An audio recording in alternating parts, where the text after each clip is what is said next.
This exhibition is a result of multiple collaborations with the participants who wanted to join these discussions. Together we thought about what does this exhibition do? What would it do?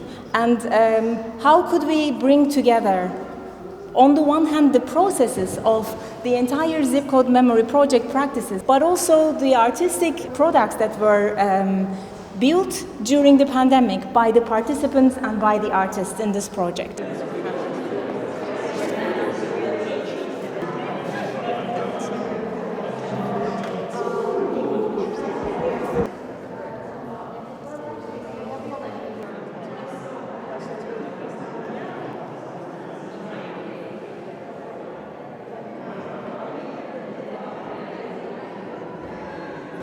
Who's the curator of the exhibition. Congratulations. Very nice to meet you. Thank you so much. Good for you for doing this. So I can't wait to get the We all had experienced the pandemic in our homes.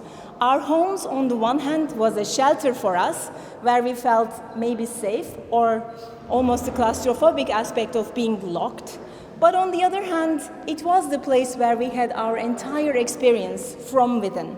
So we wanted to have these elements to reflect also the connection between the works and the home. When I made this photograph, I was isolated, as many of you were, in my studio, fearful for sure, not leaving and not sure when I could leave.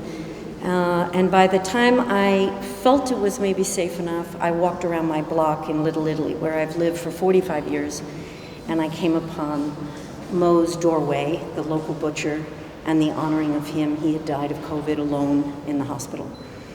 And that just was devastating. It was the first, I wasn't reading about it in any headlines, it was the first impact in my own neighborhood.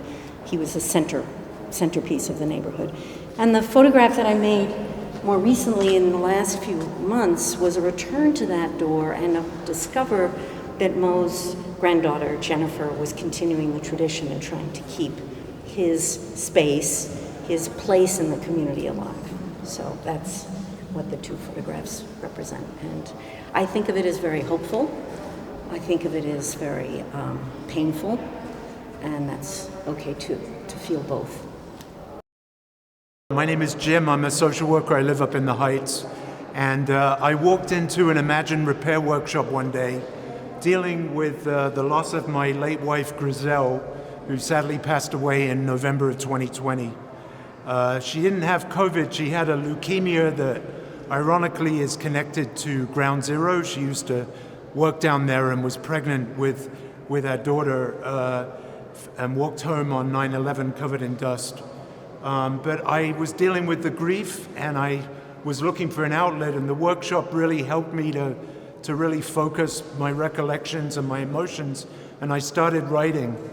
So this is a collection of poems and some beautiful pictures that I took of her. And so this workshop has really helped me channel those emotions and really focus on how I feel and how I want to move on. The Depository of Anonymous COVID Experiences. It took us a while to come up with a name to agree upon, but it describes the project perfectly. It's an opportunity for everyone, even if you're not participating in the project, to leave your experience, what brought you through the COVID-19 experience. Different people call in and speak about their personal experiences of isolation. They talk about the experiences of others. Some play music, but it's just a way of everyone making a contribution. And listening to it all in a collective, it gives you a clear understanding of the experience as to what we went through during that time period. Yes. We collaborated to create an oral history project on an interactive map where we interviewed New Yorkers about their experience living during the COVID pandemic and if they sadly lost anyone. The idea was to take the microphone to people's home so they could share their personal stories that we don't hear. And it was very interesting, the kind of story people were willing to talk and wanted to talk. And I think just taking photos of the area and we put it together, so I think it tells a very, very revealing story that I learned myself. My name is Jordan Cruz. I'm a visual artist from the Bronx, and as Ishan said, I made these 3 pieces here. The first 2 in front of you are votive wax bricks that I made in tribute to the isolation that we all felt during this time. The bricks are contain a collection of ephemera that I collected over the course of the pandemic. It also has embedded within it objects that I made, different sculptures of things that reminded me of the isolation and the time beyond this.